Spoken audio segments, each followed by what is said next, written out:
I used to think the hardest part of a betrayal was the lie. I was wrong. The hardest part is realizing how long they looked you in the eye and felt absolutely nothing. My name is Mark. I'm 34. I build custom homes for a living. I like things that are solid, things with a strong foundation. I need to know the load-bearing walls will hold. I guess that's why I completely missed the structural damage in my own life. For 8 years, my wife Sarah was my anchor. We met back when I was just framing houses, covered in sawdust and debt. She didn't care. She was a graphic designer with a quiet grace. She had this soft, reassuring voice, the kind that made you believe everything was going to be exactly fine. I worshipped the ground she walked on. I built our home by hand, just to give her the kitchen she always wanted. Then there was my older brother, Greg.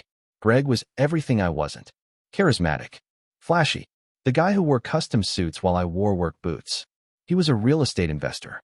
Over the last 4 years, we merged our lives. I built the luxury properties. He secured the funding and sold them. We were a brotherhood, a true partnership, at least. That's the story I blindly told myself. It started in late October. The air was just getting bitterly cold. We were finalizing the biggest project of our careers, a multi-million-dollar lakeside estate. Everything was riding on it. My savings, his reputation. But right around then, the rhythm of my life started skipping beats. Sarah started working late, consistently. She claimed she landed a massive corporate client. She said she was exhausted. I didn't question it. Why would I? You don't put a deadbolt on a door if you trust the people sleeping inside. But the signs were there. Quiet, venomous little signs. Like the way she suddenly kept her phone face down. Always. Even on the nightstand. Or the way she changed her passcode. When I asked her about it, she just laughed it off. Said her sister's kids kept downloading garbage apps. It sounded perfectly logical. Almost. And then there was Greg's behavior. He stopped dropping by the construction sites. For years, he brought me coffee every Tuesday morning. We'd sit on overturned buckets, talk about our aging dad. But suddenly, those visits vanished. He said he was drowning in investor meetings. But whenever I called his office, his assistant, Qley, always sounded completely panicked. He's out on a site visit, Mark, she'd say. Her voice tight, nervous. But I was at the sites, every single day, and he wasn't. I pushed the paranoia down. I told myself I was just tired, stressed from the lakeside build. I convinced myself I was being ungrateful, suspicious of the two people who mattered most in the world. Until one Thursday evening, I came home early from the lumber yard. My truck had thrown a belt, so I took a cab. I didn't call Sarah to tell her. It was only 3 in the afternoon. I figured I'd surprise her. The house was perfectly dark, silent. I walked into the kitchen to grab a glass of water, and I saw it, sitting right there on the cold marble island. Sarah's secondary laptop, the one she strictly used for confidential files. Usually, it was locked away in her home office. She guarded that thing like a vault. But today, the screen was open. The display was glowing. I didn't want to look. I swear to God, I didn't. I never sneak around. But as I walked past the island, the screensaver disabled, and a notification banner slid across the top right corner. An email preview. I stopped breathing. The sender's name was an email address I didn't recognize. But the subject line wasn't about a corporate rebrand. It wasn't about a design mock-up. I leaned in closer, my heart pounding in my ears. I read the 3 words in the preview text, and in one single second, the foundation of my entire life collapsed into dust. The 3 words in that email preview were simple, ordinary, even. Same room tomorrow. But it wasn't just the words. It was the sender's name. It was saved simply as G. My hands started to shake. A deep, freezing numbness spread from my chest down to my boots. I didn't want to touch the trackpad. I felt like if I clicked that email, there was no going back. My old life would be dead. But the truth doesn't care if you're ready for it. I dragged the cursor, and I clicked. The email thread opened, and suddenly, I couldn't breathe. It felt like all the oxygen had been sucked out of the room. There were dozens of messages, going back months. Some were just a single line. Some were paragraphs, detailed, graphic paragraphs, about what they did, about where they did it, and about me. Mark was so tired last night, she wrote in one. He fell asleep right after dinner. And G replied, good. More energy for me this afternoon. I stared at the screen, my vision blurring. I recognized the phrasing, the arrogant, clipped tone. I didn't just know who G was. I had his blood in my veins. It was Greg, my older brother, my business partner, the man whose multi-million-dollar lakeside project I was currently building with my own 2 hands. I scrolled further down the thread. Every click felt like a knife, twisting deeper into my ribs. They talked about the lakeside project. Greg's messages were full of complaints. He's over budget on the framing, Greg wrote. If he doesn't speed up, it cuts into my margins. And Sarah, my sweet, supportive Sarah, replied, just manage him. Gee, he'll do whatever you say. He always does. That was the line. That was the exact moment the love died. It didn't fade. It didn't wither. It was executed. Right there on the kitchen floor. I was nothing but a tool to them. A pack mule carrying their luxury lives. I backed away from the kitchen island. I actually stumbled. My knee hit the cabinets. My brain couldn't process the math. 16 years with Sarah. 34 years with Greg. Both of them. Together. Laughing at me in the dark. I thought about those Tuesday mornings. When Greg stopped coming to the site. He wasn't in investor meetings. He was here. In my house. With my wife. A normal guy might have smashed the laptop. Might have screamed. Might have waited by the door with a baseball bat. But I build houses. I know that if you want to tear down a structure, you don't just start swinging a hammer wildly. You find the load-bearing pillars. And you take them out cleanly. I took out my phone. My hands were remarkably steady now. The shock had crystallized into something cold. Something sharp. I took photos of the screen. Every email. Every date. Every single admission of guilt. Then, I carefully closed the laptop. I measured the distance from the edge of the counter. 2 inches. Just like she always left it. I walked out the front door. I got back in a cab. And I went straight back to the lumber yard. 2 hours later. My phone buzzed in my pocket. It was Sarah. Hey honey. Her voice was sweet. Soft. Like poison wrapped in honey. When are you coming home? I'm making your favorite. I gripped the steering wheel of my truck. I'll be there in 20, I said. My voice didn't crack. That night, we sat at the dining table. The same table I built for her. She poured me a glass of wine. She smiled. She asked about my day. And I sat there, chewing my food, looking into the eyes of a total stranger. She didn't know that I knew. She thought I was still the blind, loyal dog.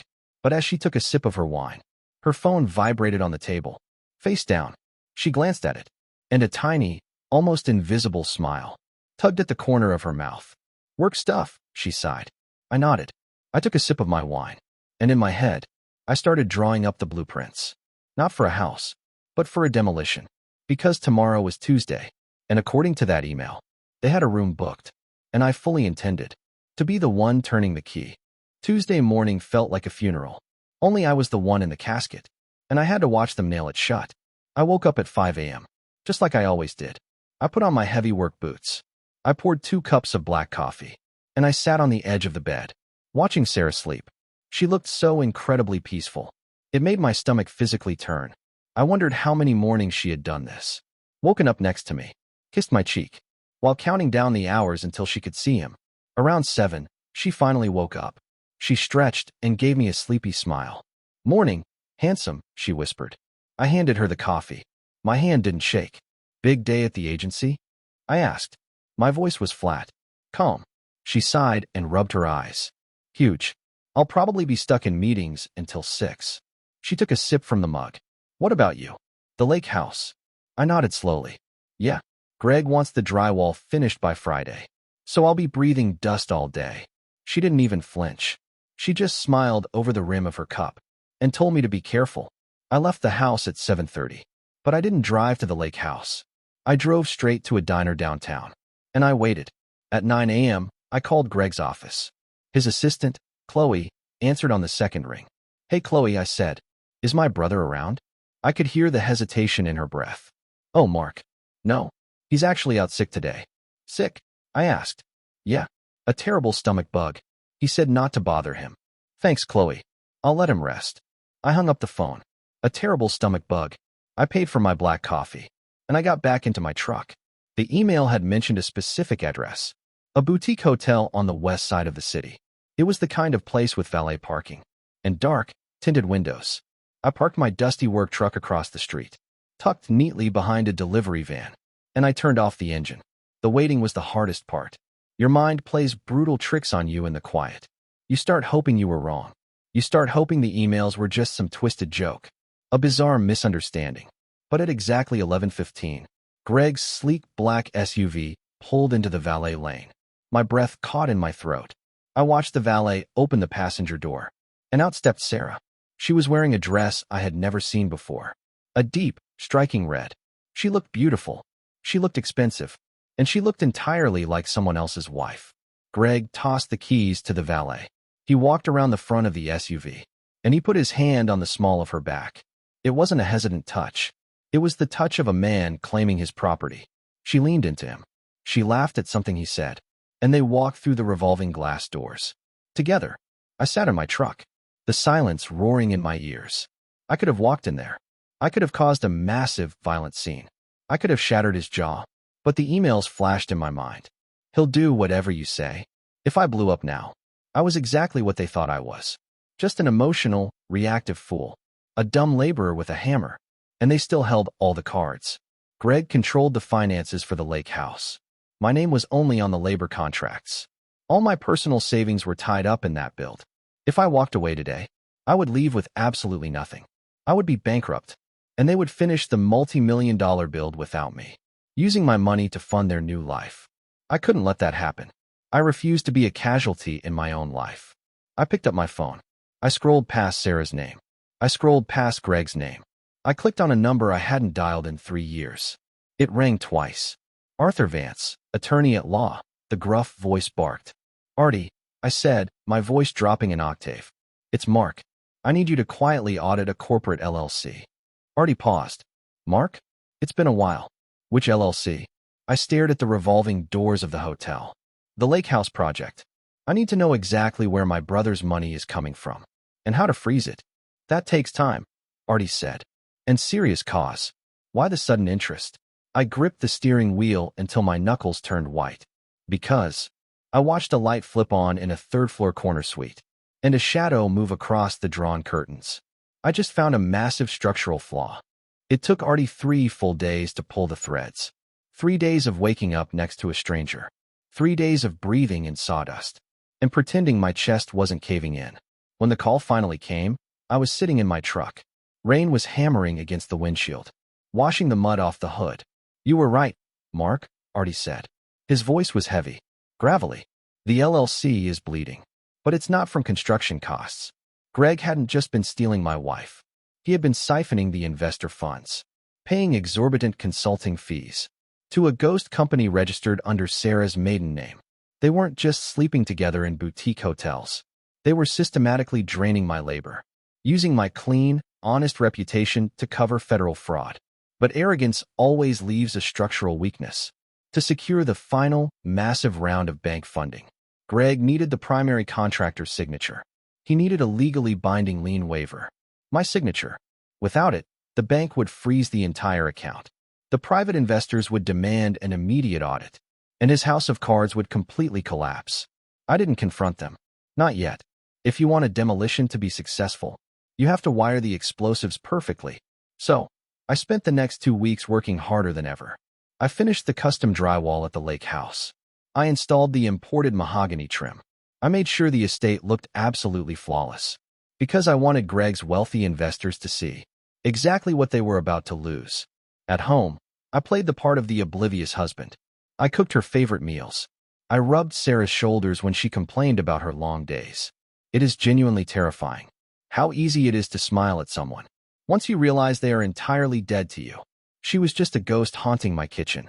Then came the first of the month, the day the bank mandated the lien waiver. Greg called me at 6 in the morning. Hey, little brother, he boomed, his voice dripping with that loud, practiced charm. Need you to swing by my office today? Just some routine paperwork. Can't do it, Greg, I said. I took a slow sip of my black coffee. I'm out at the lake house, doing a final walkthrough. I heard him sigh, a sharp, irritated breath. Fine, I'll drive out to you. Be there at noon. Bring Sarah. I added, keeping my tone perfectly flat. She wanted to see how the master bath finishes turned out. A slight, heavy pause on the line. Sure. Yeah, I'll see if she's free. They arrived at exactly noon. I watched from the second-floor landing as that sleek black SUV crunched up the long gravel driveway. They walked through the heavy oak doors together, the hardwood floors gleaming under the massive chandeliers. I walked slowly down the sweeping staircase and met them in the center of the grand kitchen. Mark, Greg smiled, holding out a thick manila folder. The place looks incredible. You outdid yourself. He tapped a pen against the folder. Just sign this, and we're golden. Sarah stood slightly behind him, looking around at the millions of dollars of luxury I had built, a soft, greedy smile resting on her face. I didn't reach for the folder. I didn't even look at the pen. Instead, I pulled a thick, sealed envelope out of my canvas jacket, and I tossed it onto the pristine marble island. It landed with a heavy, satisfying thud. "What's this?" Greg asked, his practiced smile slipping just a fraction of an inch. "That's my official resignation as primary contractor," I said, my voice echoing slightly in the massive, quiet house. "And a certified copy of the forensic financial audit that my lawyer just overnight to your lead investors." The silence that followed was absolute. You could hear the wind howling off the cold lake. Greg's face drained of all color. Sarah stepped forward, her hands suddenly trembling. "Mark," she whispered. "What are you talking about?" I looked her dead in the eye, and I told her the exact 3 words she had typed so carelessly to him weeks ago. "Same room tomorrow," I said. My voice was barely a whisper, but in that cavernous, empty kitchen, it sounded like a gunshot. Sarah physically recoiled. Her hand flew to her mouth. The greedy, comfortable smile from a moment ago shattered into a million jagged pieces. All the color drained from her face. Greg tried to play it off. He always thought he was the smartest guy in the room, the guy who could talk his way out of a burning building. "Mark, listen to me," he said, his voice taking on that loud, authoritative tone, the one he used to talk down to me for years. "You're confused. This is a massive misunderstanding." He reached for the thick envelope on the counter. "Open it, G," I said, deliberately using her private pet name for him. "Open it, and tell me I'm confused." He tore the envelope open. His eyes darted across the first page of the audit. Then the second. I watched the arrogant, flashy real estate investor turn into a terrified, cornered animal. "You went to the private investors?" Greg choked out. His hands were shaking so hard the papers audibly rattled. "You can't do this, Mark. The bank will pull the final loan. We lose the property." "They already did," I said calmly. "Already filed the legal injunction this morning. The investors froze the accounts. And the feds are looking into the ghost company. You know, the one registered in your maiden name, Sarah?" Sarah let out a sharp, pathetic sob. Her knees actually buckled. She caught herself on the marble island I had polished by hand. "Mark, please," she cried. She reached out to touch my canvas jacket.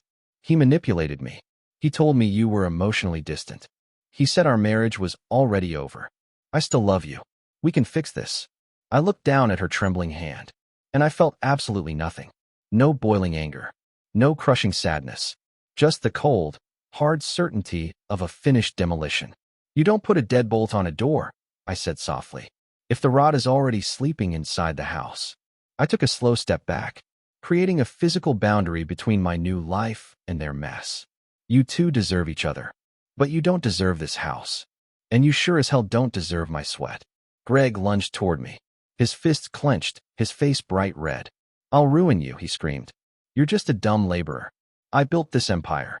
I didn't even flinch. "No," I replied. "You just sold the tickets. I built the stage. And now I'm tearing it down." I turned my back on them, and I walked toward the heavy oak front doors. Behind me, the screaming started. The vicious, ugly sounds of 2 rats turning on each other in a trap. Greg blaming Sarah for being careless. Sarah sobbing and cursing Greg for ruining her life. The beautiful, flawless acoustic ceiling I had meticulously installed, echoing their misery perfectly. I walked out into the cold November air. I got into my dusty work truck, and I drove away. I didn't look in the rearview mirror. Not even once. The fallout was entirely predictable. Without the bank funding, the multi-million-dollar lake house went into immediate foreclosure. The investors sued Greg for every single penny he had ever hidden. He tried to liquidate his assets to stay out of federal prison. Last I heard, he's living in a cramped, damp 1-bedroom apartment, awaiting his fraud trial. Sarah tried to drag the divorce out. She wanted aggressive alimony. She wanted the house I built for her. But when Artie presented the fraud documentation to the judge, along with her direct involvement in the fake LLC, she suddenly became very quiet, very agreeable. She moved back into her childhood bedroom at her mother's house. I hear she's working as an entry-level receptionist now. No more late-night corporate client meetings. As for me, I took my untouched savings. I took my pristine reputation in the county, and I started my own independent contracting firm. I only build for people I actually respect now. Small, solid homes. Places with good bones. It took a long time to trust the ground I walk on. When you spend your entire life building foundations, you never expect yours to cave in so spectacularly. But there's a strange, quiet kind of peace that comes after the dust settles. Because when everything is completely destroyed, you finally get to decide exactly what to build next. Just last night, I was sketching a new blueprint at my drafting table. The silence in my new home was perfect. Then, my phone buzzed against the wood. An unknown number. But the text message glowing on the screen was unmistakable. Mark, I made a terrible mistake. I miss our home. Please. I stared at the screen for a long time, listening to the wind outside. I didn't block the number. I didn't reply. I just smiled, turned off the lamp, and went to sleep.